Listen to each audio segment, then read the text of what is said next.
खुद जाना। मैं उस तंजीम का फाउंडर जनरल सेक्रेटरी हूँ। आज अपनी जिंदगी का एक वाकया यहाँ उर्दू एकेडमी के वाइस चेयरमैन साहब भी तशरीफ रखते हैं। मैं खास तौर से ये वाकया सुनाना चाहता हूँ और आपको ये बताना चाहता हूँ कि एजाज अंसारी ने अपनी जिंदगी में कभी हार नहीं मानी है। वाकया इस तरह से है कि ये सन 87 की बात है। प्लीज मैं गुजारिश करूंगा कि अगर बीच में डिस्टर्बेंस ना हो तो बड़ी मिनायत होगी। मैं ये कर रहा था कि सन 87 की बात है ये। उस वक्त सैयद शरीफुल हसन नकवी साहब उर्दू एकेडमी के सेक्रेटरी थे।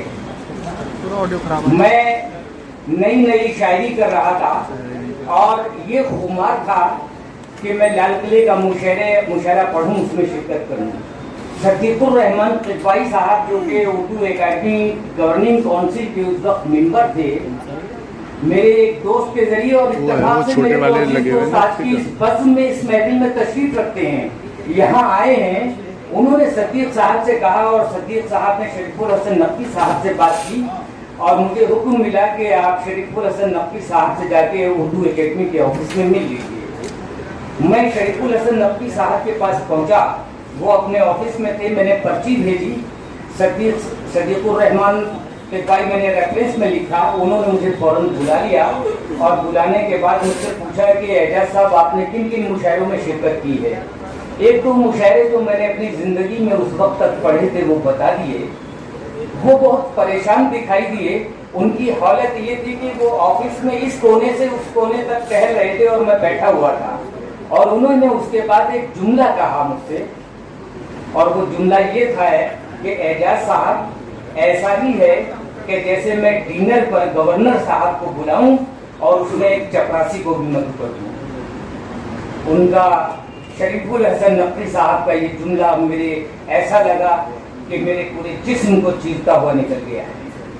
आप यकीन कीजिएगा कि मैं उस उर्दू एकेडमी से बाहर आया और मैंने एक हफ्ते के अंदर इस नई आवाज को बनाया।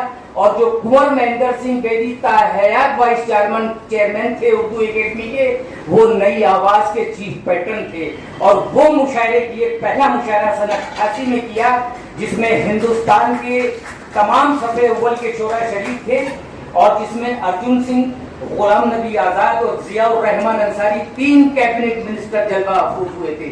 मेरे पहले मुशायरे में जो नूरू नगर में किया गया, उसके बाद मैंने कभी पीछे की तरफ मुड़कर नहीं देखा। आज तक ये सफर इस तरह से जारी है और ये नई आवाज का अवार्ड तकरीब और मुशायरा आपके सामने हो रहा है, अभी होने जा रहा है। एक वाकया मैं और निजामुत के दरमियान 2 मिनट का आपको अपनी जिंदगी का सच्चा वाकया बताऊंगा जो आपको मुतासिर करेगा। बस हमारे अकाज़ मकासद ये हैं कि जो नए लोग हैं, नए कलमकार हैं, हम उनको रोशनी में लाएं, उनकी हौसला अफजाई करें। उनको अवार्ड तकरीब इसलिए मुनक़िद करते हैं। आज